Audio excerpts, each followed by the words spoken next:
So I want to welcome everyone. I'm Robert Stiles with Telehealth Rocks, and thanks for attending this final session. Just wanted you to remember that it's being recorded, and we'll share that with you afterwards. Your microphone's been muted, but you can unmute it or use the chat to ask questions or contribute to the discussion. Your completion certificates will be mailed after this session, so it's really important that you sign on with your first and your last name. Please remember, please rename by using the three dots on your Zoom screen. So we will send out for attendance one certificate for attendance for all three sessions. So you should be able to get that. And just wanted to introduce our speakers for today's session. Erin Hembrecht, PhD, clinical child psychologist. Melissa Maris, PhD, clinical community psychologist. Joe Williams, PhD, clinical psychologist. And Stephanie Punt will help us with the breakout rooms. Now I'm handing off to Melissa to start today's discussion. Fantastic. Thanks, Robert, and good afternoon, everyone. We are thrilled to be here for our third of this three-session series. And just a couple more kind of housekeeping pieces to do before we launch into our content. We do not have anything to disclose by way of anything in terms of mitigating or any of the any use of this work. And in terms of mitigating potential bias, we are going to be talking today about the best that we know of what's coming out of the research world, and we'll be focusing on best practices in that realm. If we can go to the next slide, Christy. And just as a reminder, kind of where we've been and where we are in the third of this three-session series. Our first session really focused on identifying or understanding the children who need trauma-focused approaches. So kind of talking about that tier 3 or kind of most intensive intervention within a multi-tiered system of support, that public health model. Last week, we talked about kind of what to expect from a trauma-responsive mental health provider. So what that looks like, and kind of started talking about opportunities for collaboration across systems. And then today we will be talking through an introduction to trauma-focused CBT, so trauma-focused cognitive behavioral therapies. If we can go to the next slide, Christy. So in terms of what we're going to do today, we just kind of recapped where we've been and sort of where we are. And we're going to transition here in a moment to Erin, who's going to take us through one of her increasingly famous chair yoga exercises. She's growing something of a brand here almost. We're going to share some information by way of a didactic presentation, and then definitely save room at the end for breakout rooms so we can talk through a scenario and leave some time for a Q&A. Before I transition this to Erin, just wanted to give you all a heads up that we will be sending out our post survey right about 2 o'clock. So it's going to come out kind of right at the end of this session, and we'll remind you at the end of today too. But we appreciate you taking a few moments to complete that. That really does help us in terms of not just continuing to improve what we are doing, but also to show others, like people with money, what we're doing and how many great folks like you all are in attendance. So with that, I will hand this off to our pal, Erin. Yes, good afternoon. I'm so glad to see so many of you back here this afternoon. I know it's very hot outside, so nice to, I guess, be indoors doing this. So let's go ahead and begin with one of our chair yoga activities for today. So part of the rationale for embedding and integrating yoga and mindfulness-based activities is to kind of help children and even adults understand that the mind and body are connected in important ways. The way that we feel physically is very likely to affect the way that we feel emotionally. And so this exercise in particular is one that seeks to teach that to children.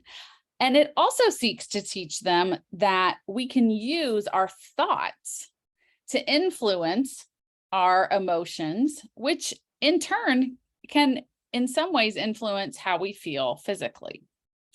So take a moment. I don't know how well this will show up in my screen, but take a moment and literally kind of raise your arms up as if you are a cactus. You can be creative with your cactus. You know, not all cacti are alike. Maybe one arm's higher than the other. Maybe you're a very even-keeled cactus. But the point is to actually kind of feel the arms raised above your head. It probably shouldn't hurt, but it should take a little bit of physical effort to keep your arms in this position. And just for a moment, you can either think this or say it out loud to yourself. I think it can be particularly powerful if you say it, but I'll leave it up to you. But just sit here for a moment with your arms raised and think or say to yourself, I am so weak. I am so weak.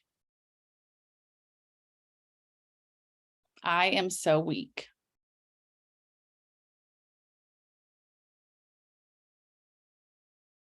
And check in for a minute. How do you feel?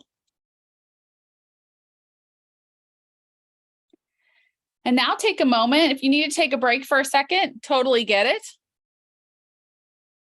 Now take a moment and say to yourself, I am so strong. I am so strong. I am so strong. And say it one final time or think it one final time like you really mean it. I am so strong. And now, especially if you've been holding them up the whole time, you can let your arms down. I'm just curious, any reactions to that exercise? I mean, how did that exercise feel different when you were saying different things to yourself?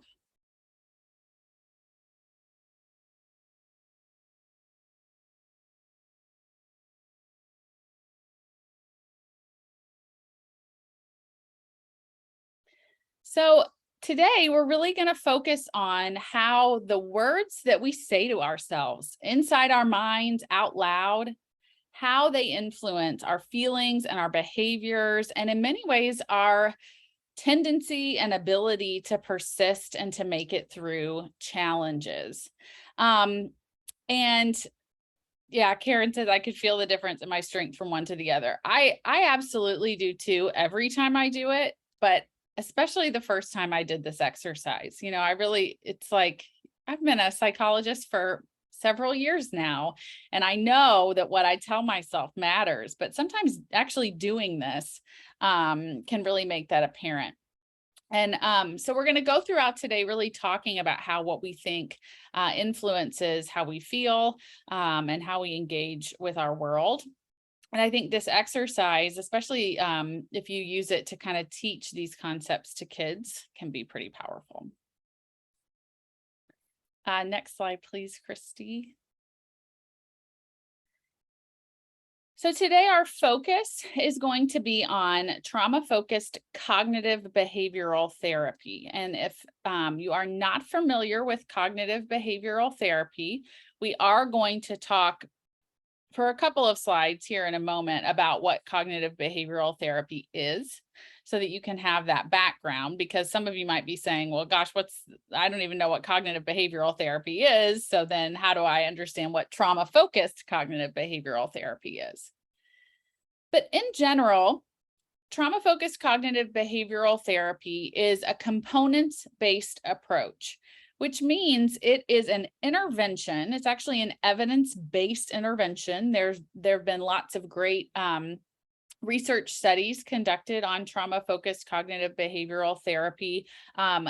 You know, in the research world, sometimes we talk about gold standards in terms of research methods being randomized controlled trials, where we have groups of people receiving an intervention and groups of people who aren't receiving the intervention, and we evaluate change over time in both groups.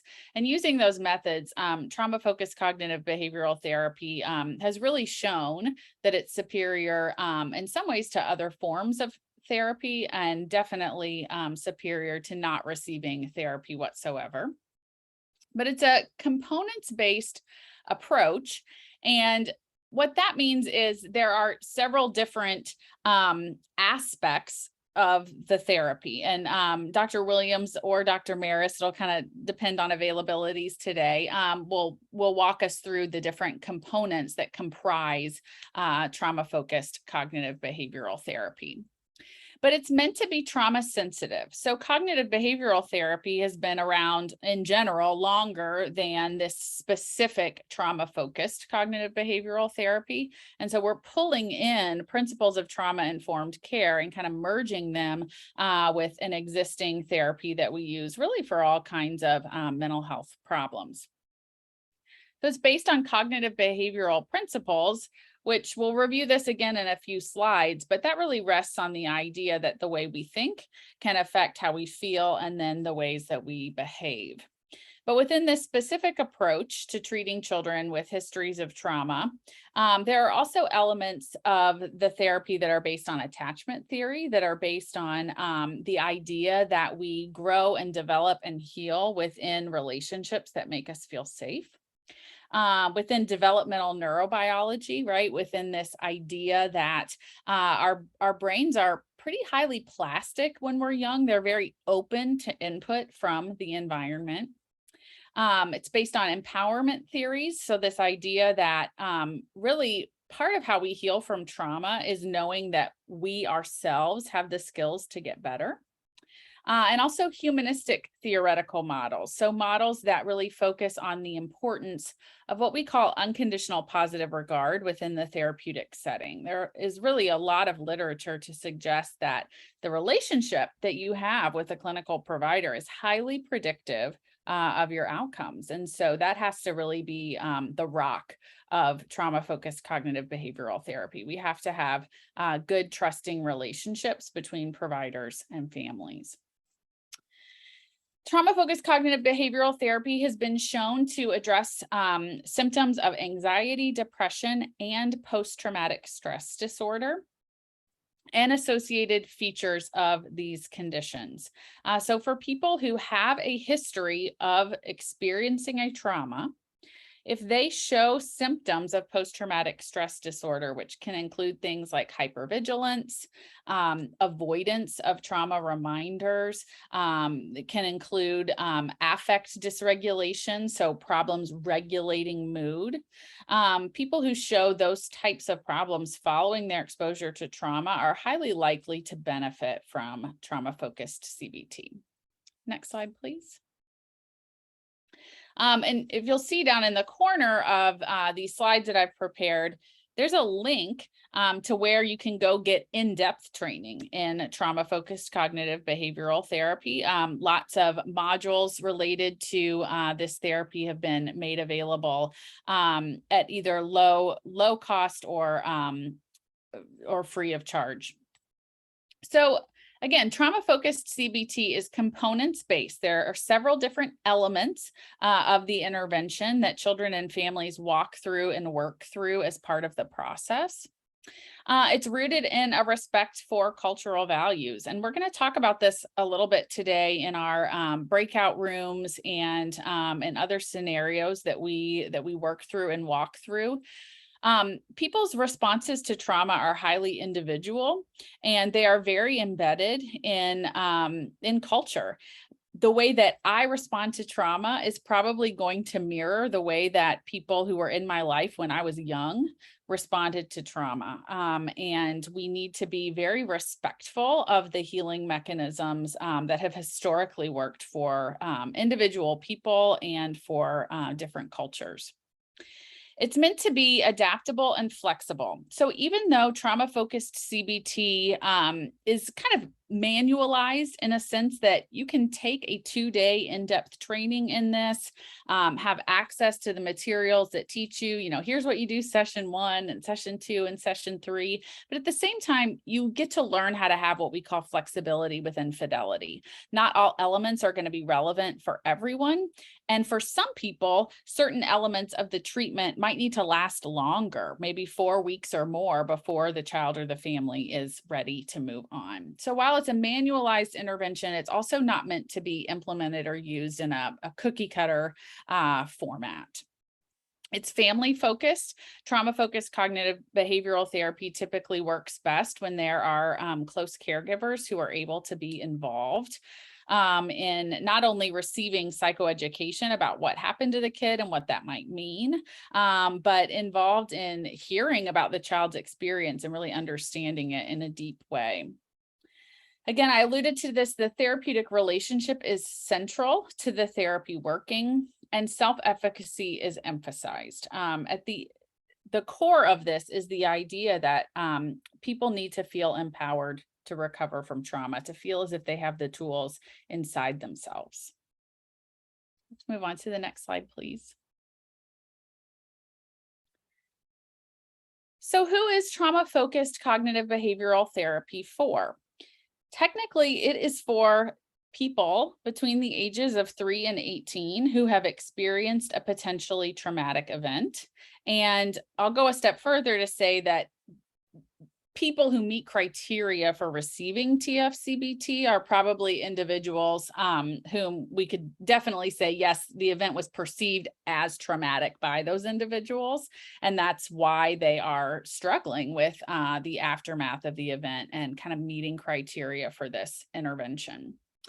Again, there's parent involvement. So, we say it's for individuals 3 to 18 years of age, but we know that the intervention is best implemented and delivered in conjunction with biological parents, adoptive parents, and other caregivers who might be present in the child's life. Sometimes people will say to me, what about grandparents? And I'll say, do they play an important caregiving role? Because if so, let's involve them, certainly.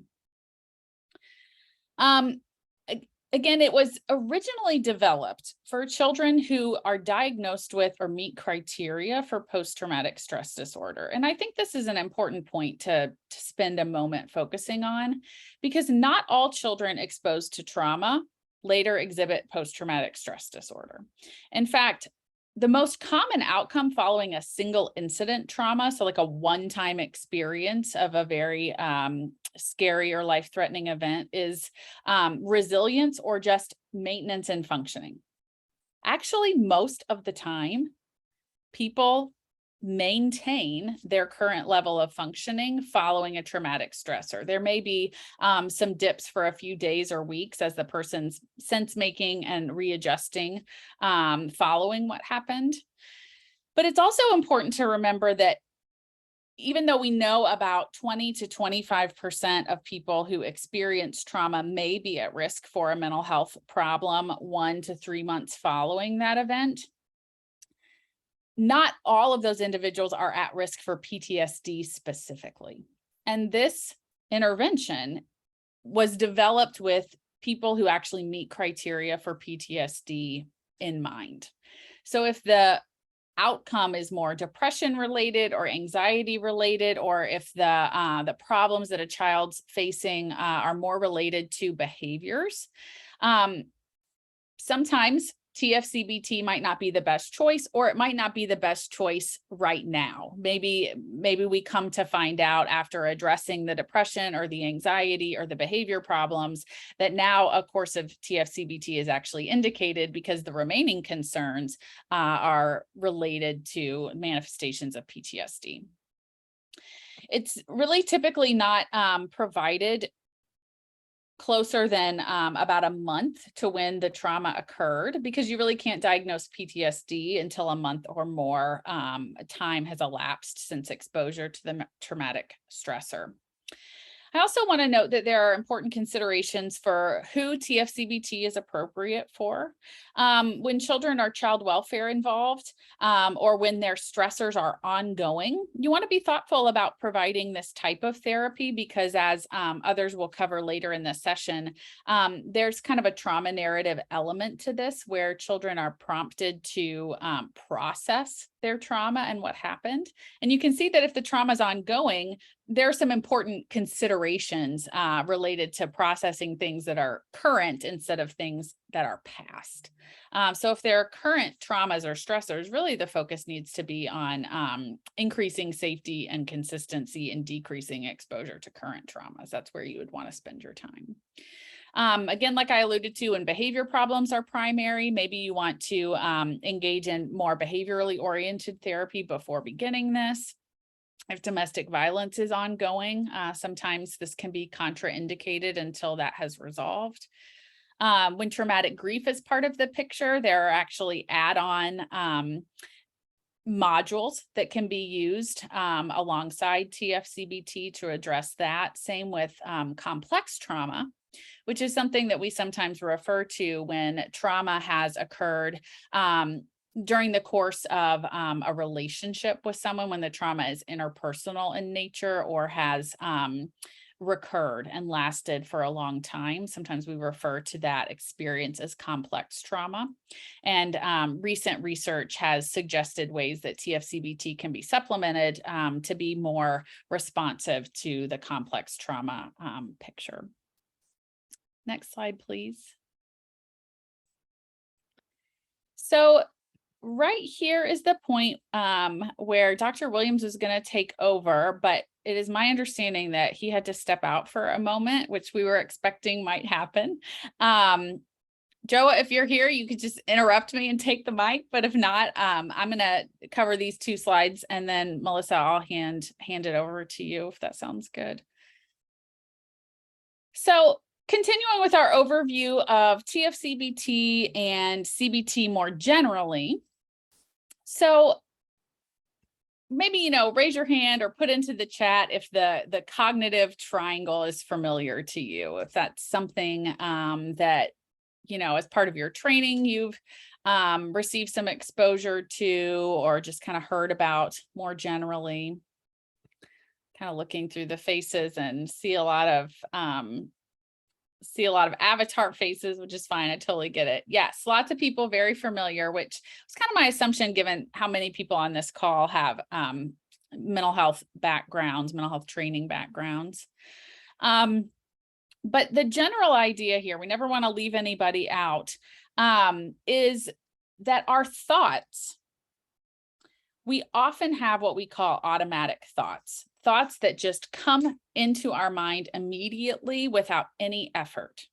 And, theory would suggest that the automatic thoughts that we tend to have are based on our life experience. What your life has been like, what your experiences have been like will shape the types of automatic thoughts that you might be likely to have. But the idea here is that our thoughts, which some people kind of call our automatic thoughts, can really influence how we feel and thus can influence how we behave. And so in the example here on the slide, if we think something bad is about to happen, then at a physiological level, we might start to have a racing heart. We might start to feel fearful or to feel anticipation. Maybe our hands might start to sweat. And we might start to behave in ways that are consistent with that feeling. And so many of us, when we feel fearful, we will avoid situations that make us fearful, or maybe we will have a hard time thinking and concentrating, which we certainly see often with kids in the school setting. We might also seek proximity or reassurance from others. And so part of the theory that underlies trauma-focused cognitive behavioral therapy is this cognitive theory that suggests that if we can identify the automatic thoughts that people are having, and then if we can support people in altering those thoughts to be thoughts that are either more accurate or more helpful, then maybe we can change how they feel, and we can help them engage in behaviors that are more adaptive, right? Behaviors that are more likely to help them be in a place where they are ready to learn in the school setting, that are more likely to put them in a place where they are ready to socialize productively. Thoughts, questions, or additions here? Again, I know this is familiar to most.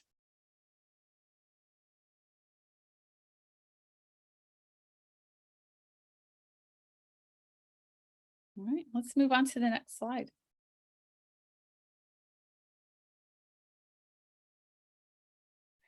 So, overview of trauma-focused cognitive behavioral therapy. These are the different components of TF-CBT that I previously alluded to. So, one of the first components is psychoeducation and parenting skills. And Melissa is going to dive into this component a little more, so I won't say too much, but the idea here is, how do we help people understand what happened to them and the impact of what happened to them? And then there's a focus on relaxation. How do we help people kind of get into a physiological state in which they are able to really be thoughtful about what their automatic thoughts are? You know, if we're feeling very scattered, if our heart is racing, if we're feeling the need to pace, that sort of thing, it can be hard to concentrate on, okay, well, gosh, I wonder what it is that I am thinking and how I could maybe change the way that I'm thinking. So we try to teach people self-soothing and self-calming strategies. Then we teach strategies related to affective modulation, which, you know, when we talk about affect, we're really kind of talking about visible signs of a person's mood. So, you know, how do we help people learn to, you know, have safe hands, right? Because a lot of kids, when they start to feel bad, might be pushing or shoving or doing other things that might not be very safe in the school setting.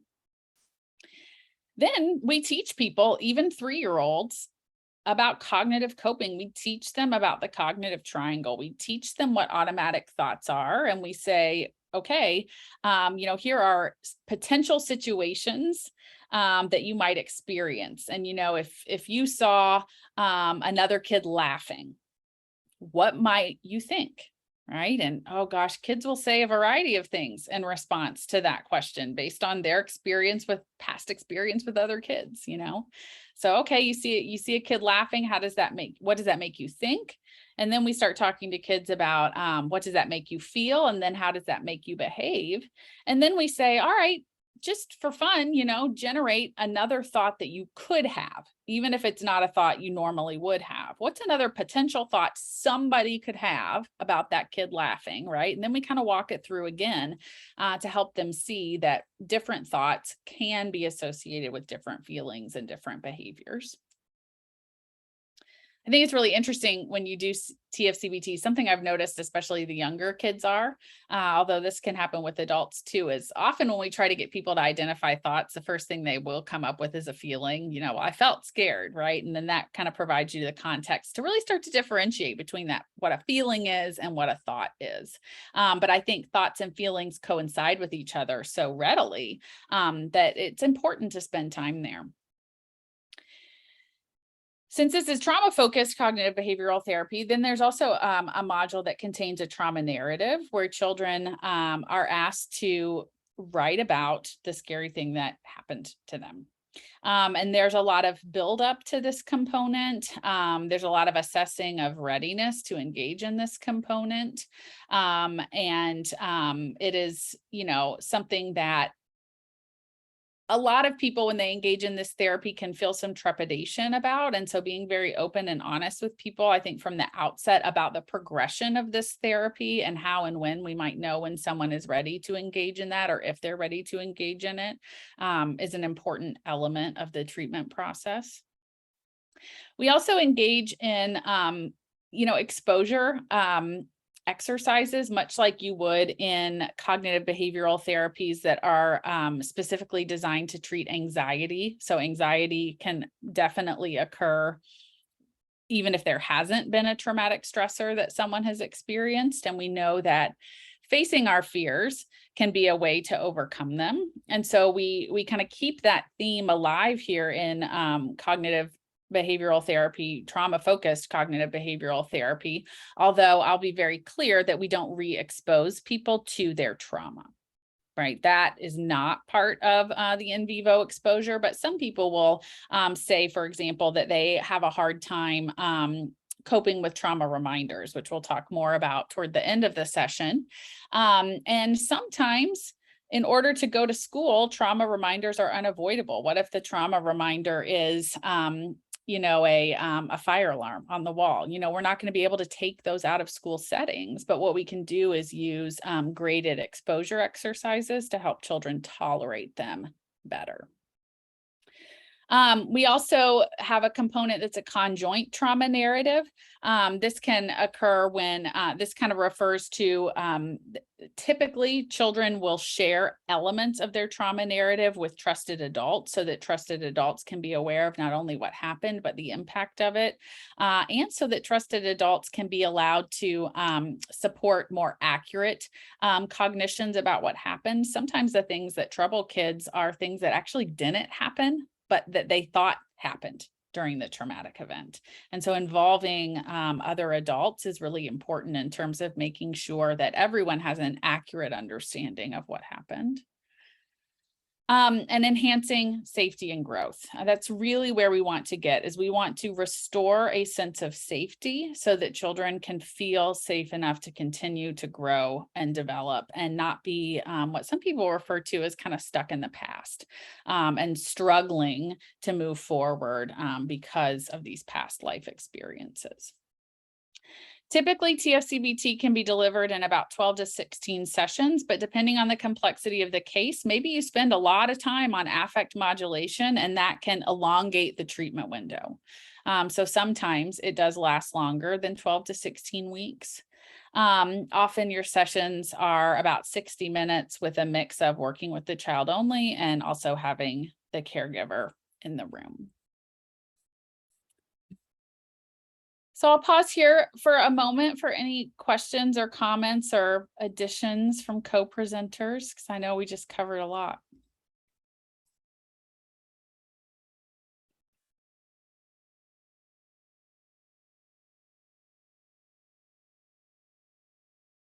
All right. Well, Melissa, I think this is where I hand it off to you. Yes, thank you, Erin. And Christy, would you mind going back for just a second? One of the things that I wanted to add, so I am a huge fan of CBT and CBT approaches, and for the very practical reason that it just makes a lot of sense. It's simple and straightforward. The idea being that we are all always in this triangle somewhere, right? We're either thinking about something, we're feeling about something, or we're doing something, and knowing that the doing could be with our body or our words. And so that idea that we're always somewhere in here, but that if you get stuck in one place or one place is hard, that then you can go to a different place in the triangle, right? And so to me, it's a very practical tool. And again, kind of as Erin was emphasizing, is the foundation for a lot of different approaches. And so I think in particular, looking at these sort of 8 different components of TF-CBT, I think this is where kind of the light bulbs start going off around how having a trauma-informed environment, so kind of a trauma-informed school, for example, actually gives all young people a head start when you think about doing an intervention like TF-CBT, right? So potentially the young person already has an understanding of how their brain works, right? Maybe they're using the hand model in their school. And so they have some familiarity with that. They're not starting off with zero. Maybe they're already doing some mindfulness strategies in their classroom, or at least exposed to some of the language. That's relaxation, the affective modulation, feeling language, right? Basic feeling literacy that, you know, our professional school counselors and others are already doing in the classroom. And so that way, again, it's just a head start on so many of these pieces. And also, again, kind of that foundation that can go in a lot of different directions. These CBT kinds of approaches are a lot of basic general skills that then can absolutely be applied, whether we're thinking about post-traumatic growth, so that kind of treatment, or a specific phobia, or, you know, specific mood issues around depression. And so it really is that nice foundation. And again, I think really illustrates how everybody kind of learning some of these pieces, everybody, all of us, everyone, it really is a great strategy and tool, regardless of whether or not it's used specifically related to trauma or not. And so with that, I think we are going to transition to the next slide, and I might invite Joa to join back in here. We've gone through the CBT triangle, and we have the psychoeducation and the affective modulation slides to remain. Yeah, hi everybody. So just having gone through and kind of gotten oriented to some of the basics of TF-CBT, we thought it would be nice to maybe just give you a little bit of kind of a more in-depth deep dive into a couple of the different modules, so you can kind of have a feel for some things that we might do in therapy when we're doing this kind of intervention with kiddos, particularly some modules and some things that we're going to do with folks and with kiddos that are especially relevant to the work that you're doing with kids outside of the therapy room, right? That I think are just important ideas and concepts for all of us to kind of be mindful of. That are working with trauma-exposed youth and families. So when we think about one of the things we do in the psychoeducation module that was already talked about, sort of the goal of this, and this is really one of the things we do right on the front end when we're first working with kids and families, is to try to go in and just normalize exposure to trauma and some of the psychological reactions that kids and other folks are likely to experience following a traumatic event. So we talk about, how common trauma is, how trauma is often commonplace, and we try to remind folks that what they're experiencing is often a very natural reaction to very unusual, unnatural circumstances, right? But one of the goals of doing that, I think, is to also just remind folks, remind kids, remind families that what they're experiencing isn't necessarily, something that they're not alone in that, right? That other people have experienced similar things. And I think it kind of helps normalize those very unusual kinds of experiences, right, for folks. And that can be a really powerful thing to do. So it's important to do that. But I think one of the most important pieces of what we do in the psychoeducation component is also just to help establish social norms regarding the child's role in the trauma, right? And sort of the ways that they're coping with the trauma. And what do I mean by that? By establishing social norms regarding the child's role in a trauma. One of the things that I think happens all too often is that sometimes, kids, especially kiddos who are in these tier 3 interventions like TF-CBT, may start to question or feel like somehow they're to blame for what happened, right? Whether we're talking about instances of sexual abuse, physical abuse, or other kinds of, traumatic events that might occur. Sometimes kiddos, and adults too, for that matter, will blame themselves for what happened. And this is a really important opportunity for us on the front end when working with kiddos and their caregivers, to just remind them that, hey, whatever happened and whatever you experienced wasn't your fault, right? You didn't do anything to make this happen, and this isn't something that you're responsible for, right? And you're doing the best you can, and we try to validate them and just remind them,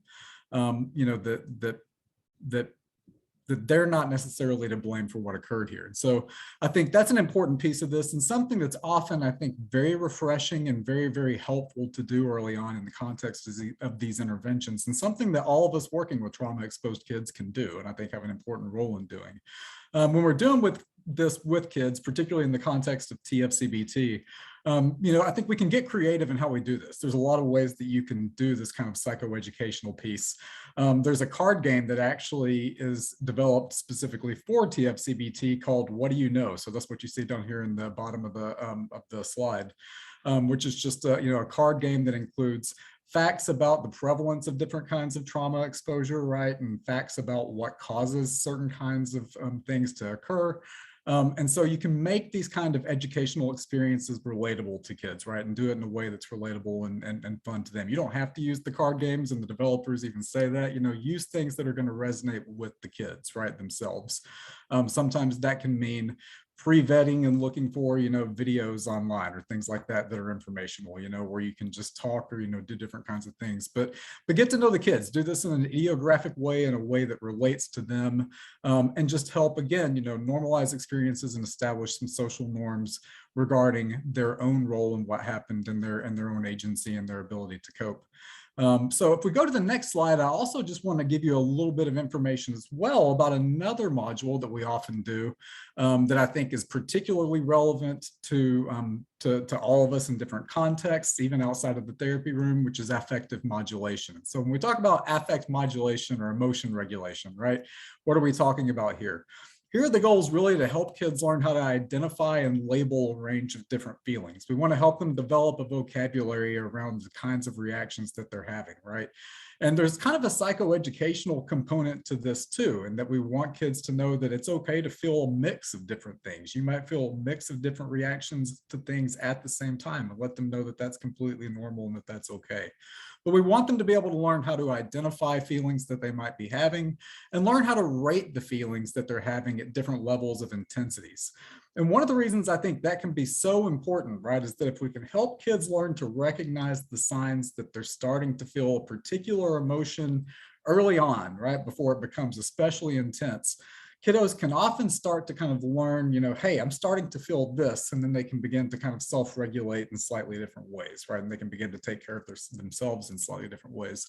and in ways that will often help their ability to remain engaged in a variety of different activities that they might be doing in their daily lives. So developing a vocabulary around their experiences, learning to recognize signs in their body that they might be experiencing a particular kind of emotion, right, is often really, really important, especially when we're doing trauma-focused kind of work. And one of the things that we start to do here is help kids also learn how to connect feelings to thoughts and behaviors. If you notice that you're starting to feel a particular kind of thing, right? What are you starting to do behaviorally in response to that feeling, right? And what are the thoughts that are going through your mind when you're starting to have that feeling, right?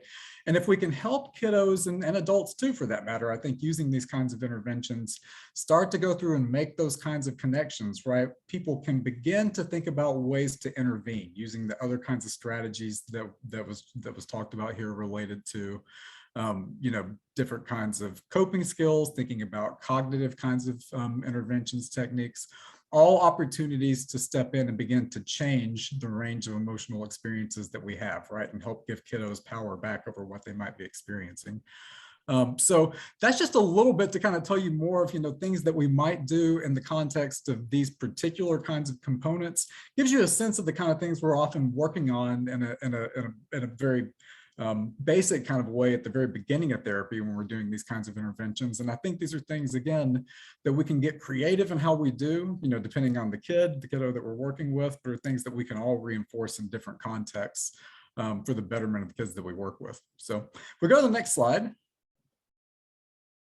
Right, I think this is passed back off to you, Melissa. So I'm going to pass that back off to you. But again, as we go through this, if folks have specific questions about how to do some of these techniques, components, or modules, please jump in and ask. You can put it in the chat, and I'll also be keeping an eye out for that, and we'll chime in there. Fantastic. Thanks, Joa. So we wanted to talk a little bit about what school professionals and other adults in a child or adolescent's life might see or experience as a child is in a TF-CBT kind of treatment, in terms of what you might look for in a child or adolescent, and also how we as these supporting adults can help and connect. And so first, kind of what to expect during treatment.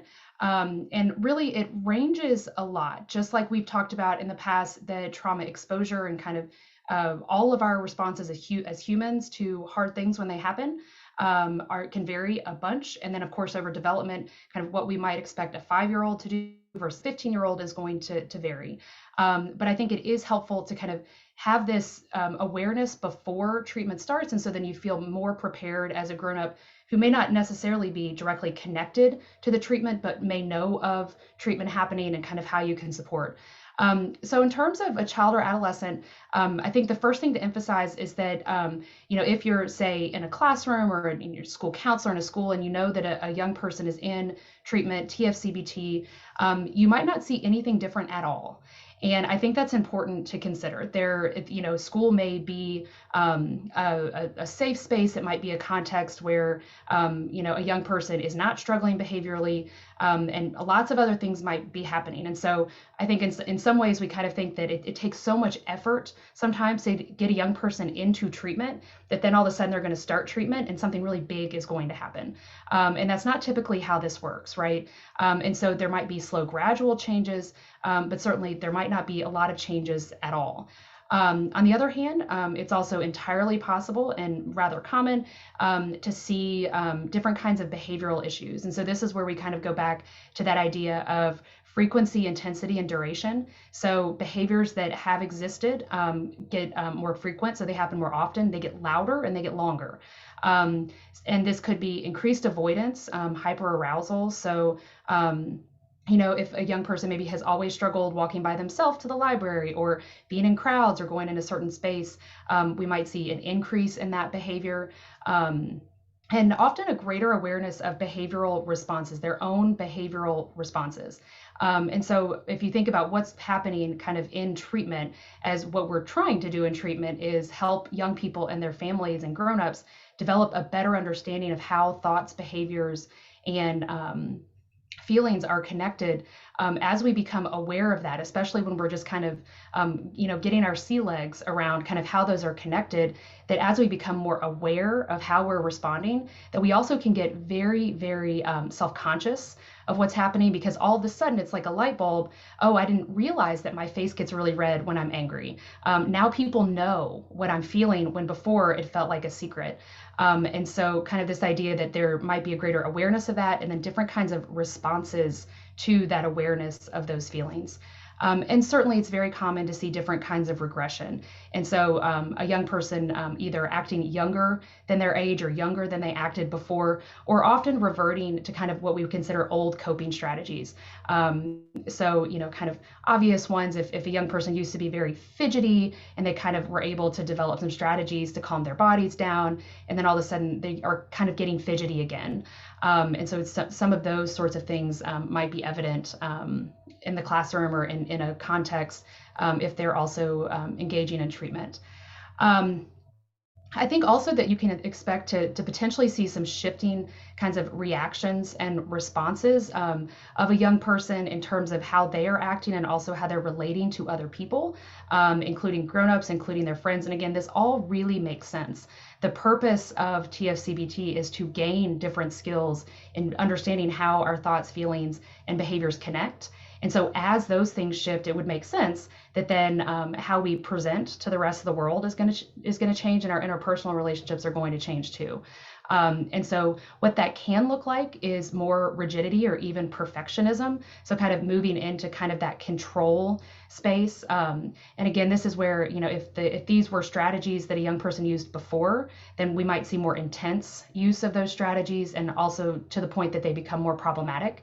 At some point, oftentimes, just as a reminder, when we see these kinds of behavior changes, and especially when those behavioral changes kind of aren't desirable, so you know, more disruption, things that, you know, are, you know, maybe picking and more picking, things that we don't want to see.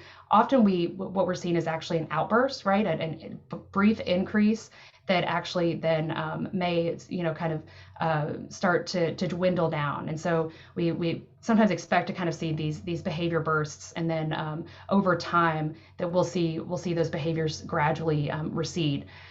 We might see that young people are talking more about trauma. This makes a lot of sense. When a young person goes on vacation and they come back, they talk about vacation. And so all of a sudden, if they're spending more time with this focused conversation about trauma, about what they experienced, it would make sense that then they're starting to share more of that either with grownups in their lives or with their peers.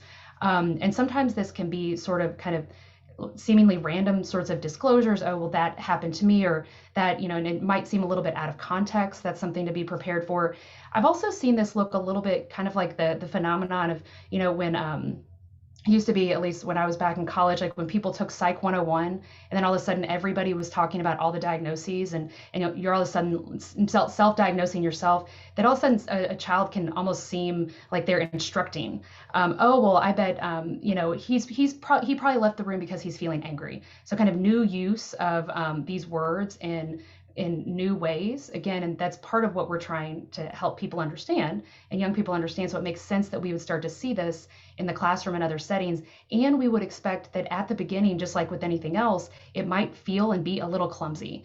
And that's what we would expect with any kind of new skill, any kind of new content, that we would expect to kind of see some of these early learning indicators, and that's actually a good thing. When we kind of see those things, that means that change is happening in the treatment setting. If we go to the next slide. So in terms of what that means for us as kind of supporting adults. So the good news is that we can do all kinds of things to support a young person when they're in treatment for trauma focused issues. And there's all kinds of things that you all are already doing, and maybe you just don't even realize that what you're doing is actually really supporting treatment. Kind of what we talked about last week is one of the most important things that we can do as a supporting adult is make sure that we are trying to communicate as much as possible with the treating provider, so that we can both get information from them and then also share what we're seeing back with them. And we talked about some opportunities and challenges there last week in terms of making that happen. But the more that there can be that open communication, the better. I think it's helpful to ask for input. So if a treating provider is able to translate and say, oh, this is what this might look like. You might be seeing this in the classroom, or here's a new skill we're working on. You might look for this. That can be very helpful. I also think there's a lot of opportunity here that if there are people you work with in your context who you trust and you feel like you could ask for some help with translation, that's okay. And so it's not at all uncommon for a treatment provider to connect with the school and offer some recommendations that are those kind of recommendations that sound really good, but just aren't feasible in practice.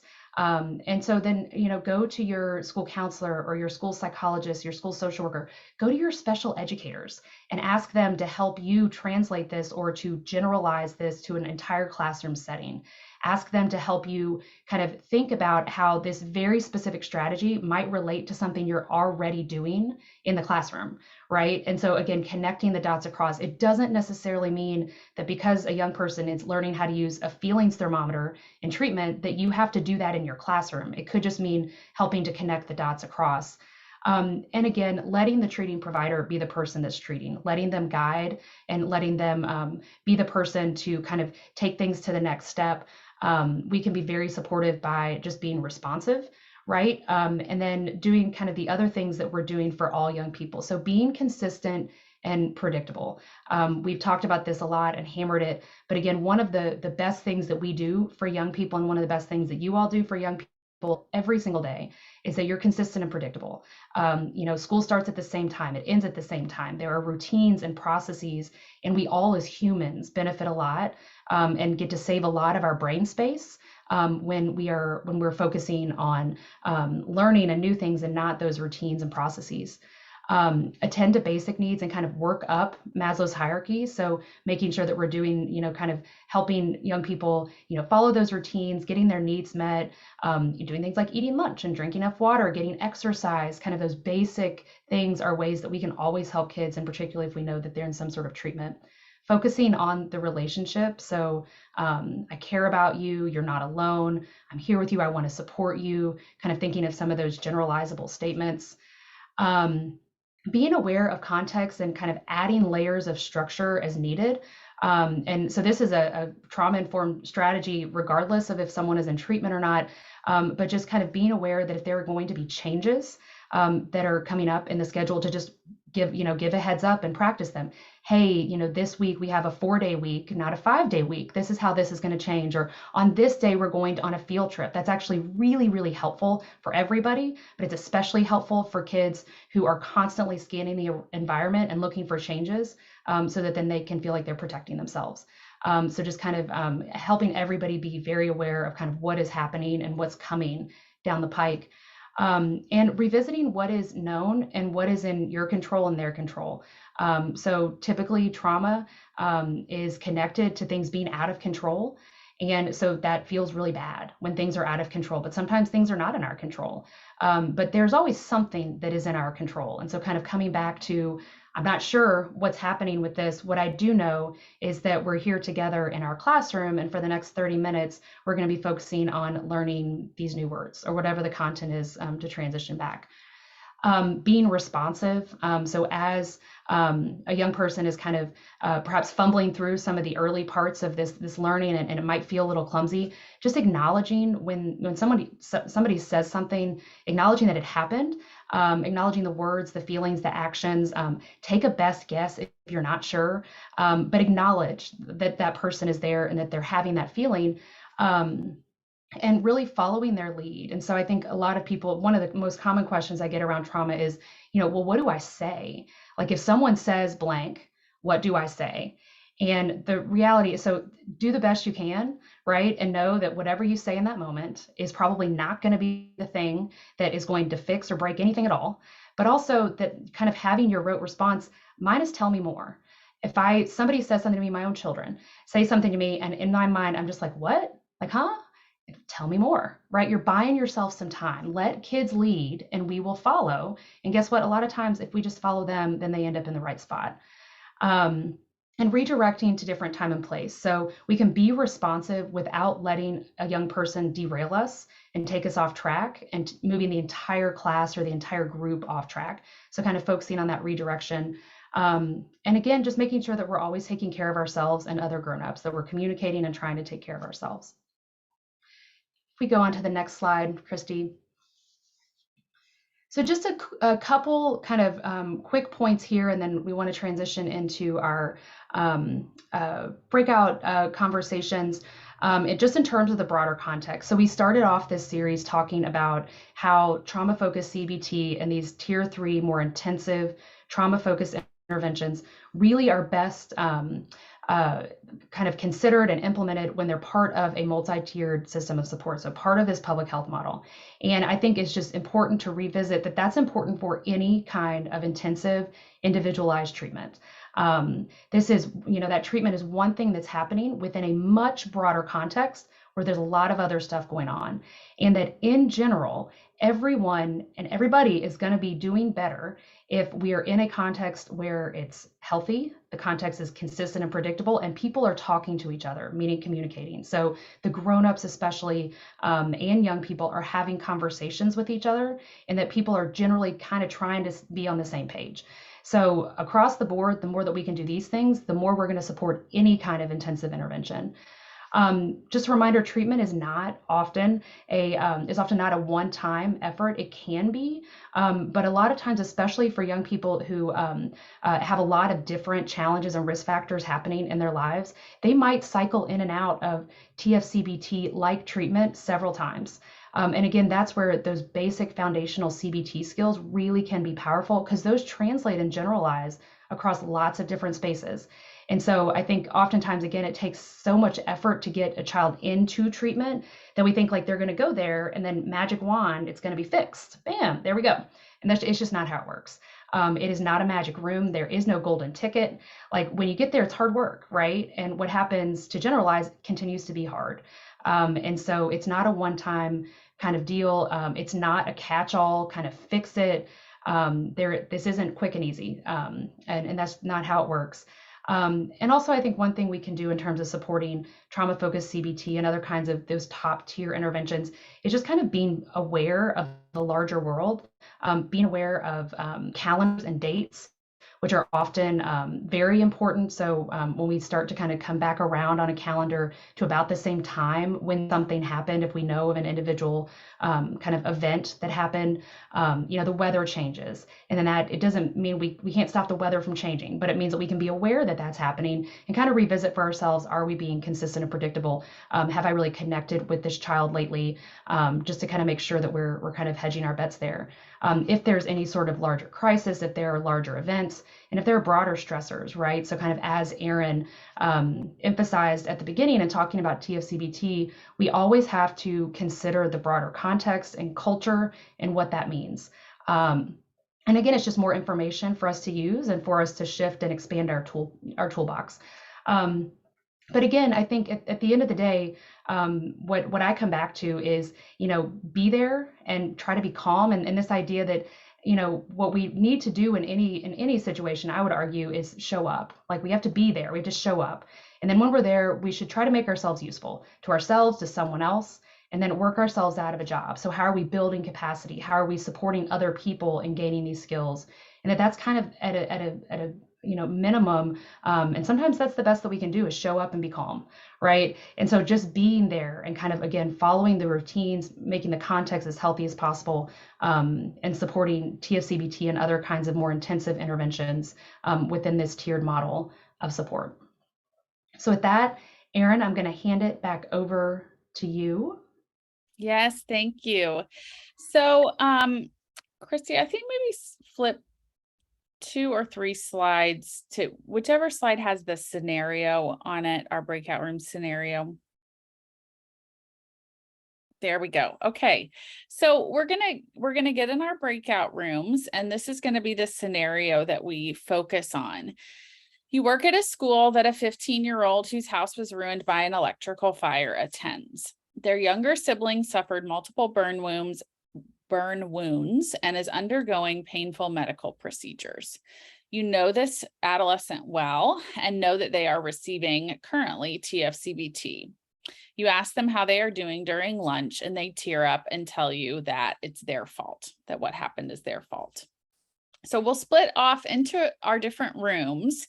And what we're going to do in these rooms is focus on actually the cognitions component. How can we support helpful and accurate cognitions when a child or adolescent is undergoing TF-CBT? So again, we're not the therapist. Even if we are a therapist, we're not this child's therapist. But there are, I think, really important ways that we can support accurate and helpful cognitions. So with that, Christy's going to go ahead and assign the breakout rooms. And when you see the invitation, go ahead and join your room. Welcome back. Seems like we almost have everybody back.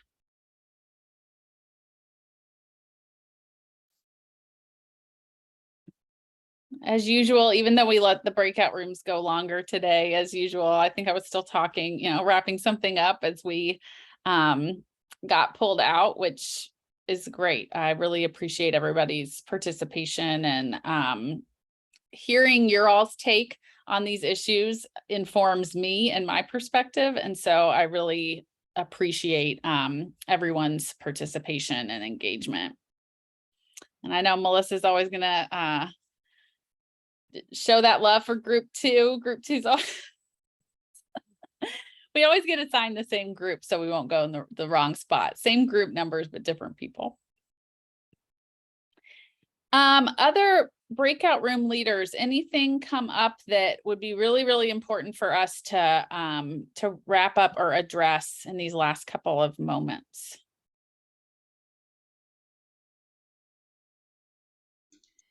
Erin, one of the things that we talked about in our group that I just wanted to point out, because I don't know that we necessarily kind of talked about it as we were talking through this in preparation, and so which is always fun, is just the idea of how we think about kind of the broader context that this happened. This comment happened in the middle of the lunchroom, right? And that it's, they're 15, and kind of how we respond in that moment matters. And so even just that awareness.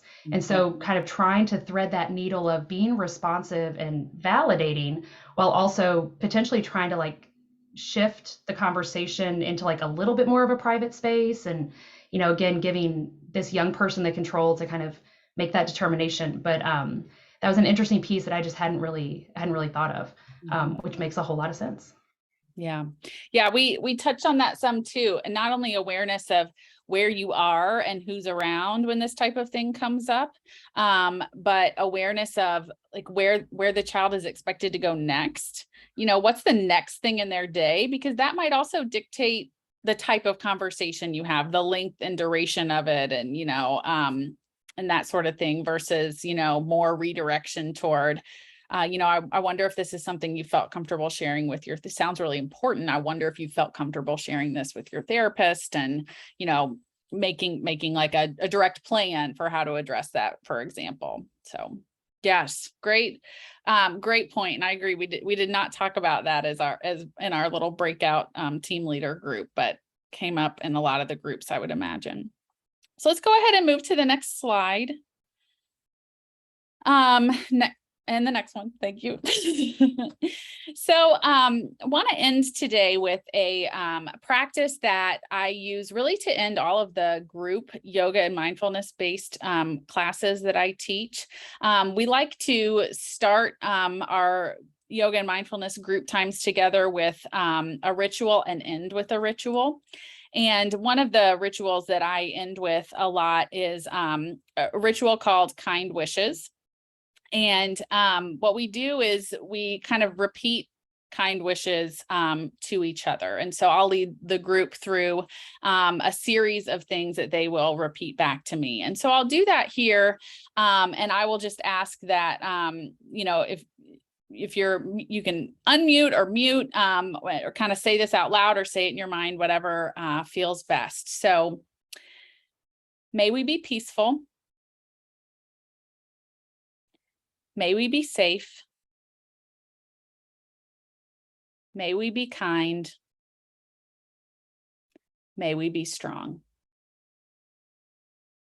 And usually we repeat it one more time. May we be peaceful. May we be safe. May we be kind. And may we be strong.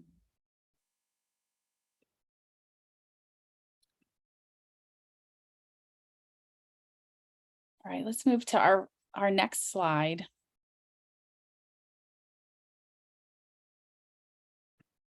So we're going to end our time together here today with a final word cloud and building on the activity that we just did together. And yes, I love this one too. It always grounds me in a certain type of way. So go ahead and click on the link that is going to be appearing in the chat. Jennifer just placed a link in the chat. And if you would enter there a 1 to 2 word kind wish or affirmation, right? So we started off with our cactus arms and kind of meditating on I am so strong and allowing ourselves to feel how we feel different when we think that thought. So take a moment to put a 1 to 2 word kind wish in the word cloud that you will effectively be sharing with the entire group. It can be longer than 1 to 2 words. Remember, you can kind of use a hyphen in your response. As you all are filling this out, also just a reminder to, if you have the time to spare, to please fill out the post survey. We really use that information as we think about content to present to you all in future Echo series. So that is ready for you. It should be in your inbox, and we would greatly appreciate it if you completed it.